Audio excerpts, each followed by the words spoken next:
सर्वांना बाहेरून हवी हवीशी वाटणारी चंदेरी दुनिया आतून फार वेगळी आणि विचित्र आहे. इथे उगवत्या सूर्याला नमस्कार केला जातो आणि मावळत्या सूर्याकडे सर्वजण पाठ फिरवतात. अभिनेत्री परवीन बाबी हिच्यासोबत असंच काहीसं घडलं. परवीन बाबी ही टाइम मॅगझिनच्या मुखपृष्ठावर झळकणारी पहिली बॉलिवूड अभिनेत्री. परवीनने 70 आणि 80च्या दशकात फिल्मी दुनियेत खळबळ माजवली होती. ती त्या काळातील सर्वाधिक मानधन घेणाऱ्या अभिनेत्रींपैकी एक होती. एवढं सगळं असताना असं काय घडलं की सर्वात जास्त मानधन घेणाऱ्या या अभिनेत्रीला देश सोडून जावा लागला. तिने परतल्यावर इंडस्ट्रीमधल्या अनेक मोठमोठ्या लोकांवर बेछूट आरोप केले. 20 जानेवारी 2005 रोजी परवीनचं निधन झालं तेव्हा तिचा मृतदेह घेण्यासाठी सुद्धा परिवारातलं कोणीही आलं नाही. परवीनचा जन्म 4 एप्रिल 1954 रोजी जुनागडमधल्या एका सुखवस्तू मुस्लिम कुटुंबात झाला. तिनं इंग्रजी साहित्यात पदवी घेतली आणि ती मॉडेलिंगमध्ये नशीब आजमावून पाहू लागली. सुरुवातीला मॉडेलिंग केल्यानंतर BR इशारा यांनी तिला 1973 चरित्र या चित्रपटातून साईन केलं. चित्रपट बॉक्स ऑफिसवर आपटला असला तरी परवीन बाबीने मात्र सर्वांचं लक्ष वेधून घेतलं होतं. ज्या काळात सर्वच अभिनेत्री अंगभर साडी घालून पडद्यावर वावरत असत त्या काळात परवीन बाबी वेस्टर्न आउटफिट घालून पडद्यावर दाखल झाली. हिंदी सिनेमातील नायिकांची टिपिकल भारतीय नारीवाली इमेज तिनं साफ बदलून टाकली. परवीन बाबी आणि झीनत अमान या त्या काळातील हॉट सेन्सेशन होत्या. तिच्या सेक्सी आणि ग्लॅमरस इमेजमुळे बहुतेकांच्या भुवया उंचावल्या गेल्या. तिचा पहिला गाजलेला चित्रपट म्हणजे अमिताभ सोबतचा मजबूर. यानंतर तिनं 70च्या दशकातल्या अनेक आघाडीच्या अभिनेत्यांसोबत काम केलं. ती त्या काळातली टॉपची अभिनेत्री होती. तिला साईन करून घेण्यासाठी दिग्दर्शकांमध्ये चढाओढ सुरू झाली. 1976 साली ती सुप्रसिद्ध टाइम मॅगझिनच्या मुखपृष्ठावर झळकली. अमिताभ बच्चनसोबत तर तिने तब्बल 11 सिनेमे साईन केले होते. त्यापैकी 8 सिनेमांमध्ये ती त्याची नायिका होती. या काळात तिच्या अफेअर्सची सुद्धा जोरदार चर्चा रंगली. सुरुवातीला ती डॅनीसोबत रिलेशनशिपमध्ये होती. मग तिच्या जीवनात कबीर बेदी आला आणि नंतर महेश भट्ट. महेशबाबत ती बऱ्यापैकी सिरियस होती, पण पुढे त्यांचं ब्रेकअप झालं आणि त्यानंतर ती पुरती कोसळली. ड्रिंक्सचं प्रमाण अतोनात वाढलं. परवीन बाबीच्या मनात काय चालू होतं ते कुणालाच ठाऊक नव्हतं. आपलं करिअर पीकवर असताना 1984 ती अचानक अमेरिकेला निघून गेली. 7 एप्रिल 1984 तिला अमेरिकन पोलिसांनी जॉन F. केनेडी विमानतळावर ताब्यात घेतलं.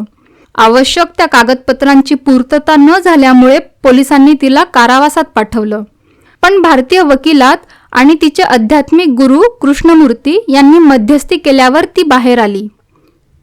अमेरिकेत काही वर्ष काढल्यानंतर 1990च्या सुमारास परवीन बाबी पुन्हा भारतात आली. पण आता सर्वच बदललं होतं. परवीन बाबी ओळखू न येण्याइतपत जाड झाली होती. आजारपणामुळे चित्रपटांपासून तर ती दूर होतीच, शिवाय तिने स्वतःला बाहेरच्या जगापासूनही तोडून घेतले होते. तिची मानसिक अवस्था देखील फार चांगली नव्हती. असं म्हटलं जातं की परवीन मधुमेहाने त्रस्त होती आणि तिला पॅरानॉइड स्किझोफ्रेनिया नावाचा आजार होता. यामुळे परवीन बाबी अनेकांना शत्रू मानू लागली होती. या काळात ती मीडियाला इंटरव्ह्यू देत काहीही बरळत फिरत होती. अमिताभ बच्चन, विनोद खन्ना, प्रिन्स चार्ल्स इतकंच नाही तर CIA, KGB, CBI, भारत सरकार, अमेरिकन सरकार इतकंच नाही तर इंग्लंडचं सरकारसुद्धा तिला मारून टाकण्यासाठी टपलं आहे असं ती सर्वांना सांगू लागली. 1993च्या बॉम्ब ब्लास्टमध्ये संजय दत्तचा हात असल्याचे पुरावे माझ्याकडे आहेत असं सांगून तिनं एकच खळबळ उडवून दिली. मात्र संजय दत्त मला मारून टाकेल अशी मला भीती वाटते हे कारण सांगून तिनं कोर्टापुढे यायला नकार दिला. अमिताभ बच्चन माझा कधीही मर्डर करू शकतो, त्यामुळं मी घराच्या बाहेरच पडत नाही असं सांगायलाही तिनं सुरुवात केली. अशा परिस्थितीत अर्थातच बॉलिवूडच्या लोकांनी परवीनपासून अंतर ठेवलं होतं. पुढे परवीनची प्रकृती दिवसेंदिवस खालावत चालली. जुहूच्या फ्लॅटमध्ये ती एकटी राहत होती. मानसिक आजारांमुळे आणि तिच्या उलटसुलट वक्तव्यांमुळे इंडस्ट्रीतले लोक तिच्यापासून कायमचे दुरावले होते. ती एकटी पडली होती. आणि मग एके दिवशी अचानक तिच्या मृत्यूची बातमी समोर आली. ही गोष्ट आहे 20 जानेवारी 2005ची.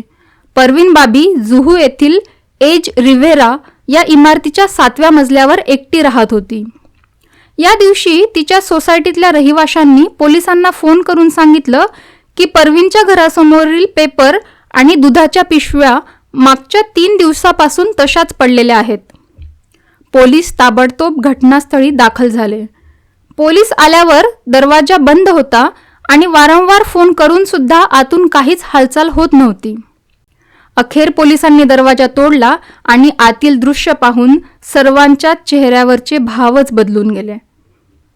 पोलिसांनी घटनास्थळी जाऊन तिचा फ्लॅट उघडला तेव्हा परवीन बाबी बेडवर मृतावस्थेत पडलेली होती. असं म्हटलं जातं की पोलीस परवीनच्या घरी पोहोचले तेव्हा तिचा मृतदेह ओळखता येण्याच्या स्थितीत सुद्धा नव्हता. परवीनला मधुमेहामुळे एका पायात गँग्रीन झालं होतं आणि तिचा मृतदेह सडायला लागला होता. बेडजवळ एक व्हीलचेअर सुद्धा पडलेली होती. घरात सर्व काही विस्कळीत होतं. कपडे आणि औषधी सुद्धा पसरलेली होती. खोलीची अवस्था पाहता परवीन बाबीला काही दिवसांपासून चालता येत नसल्याचं दिसून येत होतं. पायाला झालेल्या गँग्रीनमुळे तिने स्वतःसाठी व्हीलचेअर मागवल्याचा अंदाज होता. यानंतर तिचा मृतदेह तातडीनं पोस्टमॉर्टमसाठी पाठवण्यात आला. कूपर रुग्णालयात बॉडीचं पोस्टमॉर्टम करण्यात आलं. त्या रिपोर्टमध्ये परवीन बाबी हिच्या पोटात अन्नाचा एकही कण आढळला नाही. म्हणजे परवीननं मृत्यूपूर्वी 2 ते 3 दिवस काहीही खाल्लं नव्हतं. तिला खूप भूक लागली असावी, पण तिच्या शरीरात अल्कोहोल मात्र सापडलं होतं. पोस्टमॉर्टमच्या रिपोर्टनुसार परवीनचा मृत्यू भूक आणि मधुमेह यामुळे झाला. 3 दिवस काहीही न खाल्ल्याने परवीनच्या शरीरातील अनेक भागांनी काम करणं बंद केलं आणि त्यातच तिचा मृत्यू झाला. शरीरावर कोणत्याही खुणा नव्हत्या, त्यामुळे तिची हत्या झाल्याचा संशय घेण्यास वाव नव्हता. परवीन या जगात नाही यावर कुणाचाही विश्वास बसत नव्हता. परवीनच्या दुर्दैवाचे दशावतार तिच्या मृत्यूनंतरही संपणारे नव्हते. कारण एवढं सगळं झालं तरी परवीनबद्दल जाणून घेण्याची साधी तसदी देखील तिच्या कुटुंबियांनी घेतली नाही. रुग्णालयात सुद्धा परवीनच्या कुटुंबातलं कुणीही पोस्टमॉर्टम किंवा नंतर मृतदेह घेण्यासाठी आलं नाही. त्यानंतर महेश भट आले आणि त्यांनीच परवीनच्या अंत्यसंस्कारात मदत केली. परवीन गेली, पण तिची बरीच संपत्ती मागे राहिली, जी महाराष्ट्र राज्याचे प्रशासक जनरल यांनी त्यांच्या संरक्षणाखाली घेतली. हे झाल्यानंतर काही लोकांनी मात्र परवीनच्या मालमत्तेवर आपला हक्क सांगायला सुरुवात केली. हे तेच लोक होते जे स्वतःला परवीनचे दूरचे नातेवाईक म्हणवत होते. परवीन जिवंत असताना घरच्यांनी तिची साधी चौकशी देखील केली नव्हती आणि मृतदेह घेण्यासाठी रुग्णालयात देखील कुणीही आलं नव्हतं. पण यानंतर तेच सगळे लोक तिची मालमत्ता घेण्यासाठी मात्र पोहोचले. परवीनच्या मालमत्तेचा वाद वाढला आणि तो मुंबई उच्च न्यायालयात गेला. त्यानंतर मात्र कोर्टाने तिच्या मालमत्तेवर निर्णय दिला. या निकालानुसार परवीनच्या संपत्तीचे 3 भाग करण्यात आले. त्यातले 70% गरिबांना, 20% परवीनचे मामा मुराद खान बीबी यांना आणि 10% भाग गरीब ख्रिश्चन मुलांना देण्यात आला. परवीन जुनागडची राहणारी होती. मुंबईशिवाय तिची जुनागडमध्ये सुद्धा मालमत्ता होती, पण या संपत्तीचे तिने इच्छापत्र आधीच करून ठेवले होते. यामध्ये परवीनचं जुहू येथील अपार्टमेंट, जुनागडमधल्या हवेलीतलं फर्निचर आणि इतर दागदागिन्यांचा समावेश होता. परवीनच्या बँक खात्यातही 20 लाख रुपये होते आणि तेही मृत्यूपत्राचाच भाग होते. परंतु मृत्यूपत्रानुसार परवीनच्या मालमत्तेचा वापर गरिबांना मदत करण्यासाठी करण्यात आला. बॉलिवूडच्या एकेकाळच्या ग्लॅमरस अभिनेत्रीचा असा दर्दनाक आणि करुण मृत्यू झाला. आज 20 जानेवारी. परवीनच्या मृत्यूला आज 19 वर्ष पूर्ण होतील. आपण आशा करूया की जग तिला तिच्या कामासाठी दीर्घकाळ लक्षात ठेवेल आणि तीच तिला वाहिलेली सगळ्यात चांगली श्रद्धांजली ठरेल.